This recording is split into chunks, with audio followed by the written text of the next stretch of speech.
Azərbaycanda ilk dəfə olaraq bugündən qadınlar üçün nəzərdə tutulan taksilər fəaliyyətə başlayır. Bu taksilərin digər taksilərdən fərqi bunlara yalnız qadın sərnişinlər minəcək və ən əsası da bunların sürücüləri elə qadınlar özləri olacaq. Qadın sürücülər yalnız qadın müştərilərə xidmət göstərəcəklər. Bu taksilərdən yalnız qadınlar istifadə edəcək. Bakıda qadınlara xüsusi taksi xidməti işə düşüb. GPS quraşdırılmış taksilərdə sərnişin xanımların təhlükəsizliyi də nəzərə alınıb. Sadəcə xanımlara xidmət göstərəcək.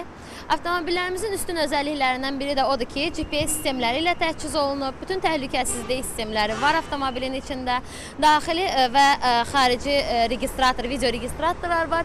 Qadın sürücülərin peşəkarlığı kişi həmkarlarından fərqlənmir. Hətta daha artıq desək, yalan olmaz. Öncədən maşın sürmüsünüz, yəni yoxsa ilk dəfədə, yəni bəxtəbəxt minməmişik də, yəni sağ-salamat gedib çatacaq ünvan başına.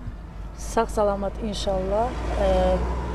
Bu mənim birinci maşınım deyil, üçüncü maşınımdır və şükür Allaha 809 ildir. Yəni stajım var bu işdə və sərbəst sürürəm.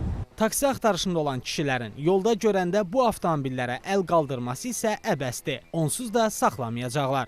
Ancaq qadınlar üçün də, yəni bu maşın. Birdən gördünüz ki, yəni kişi yolun kənarında dayanıb, siz də maşından keçirsiniz və boşdur və əl elədi ki, saxlayın. Ondan nə edirsiniz? Bəli, bu xidmət yalnız xanımlar üçündür və sürücülərimiz də yalnız xanımlardır. Əgər kişi xeylağı əl eləsə, bizim ixtiyarımız yoxdur maşın saxlamağa. Bu taksi xidməti ideyasının çox maraqlı bir hekayəsi də var.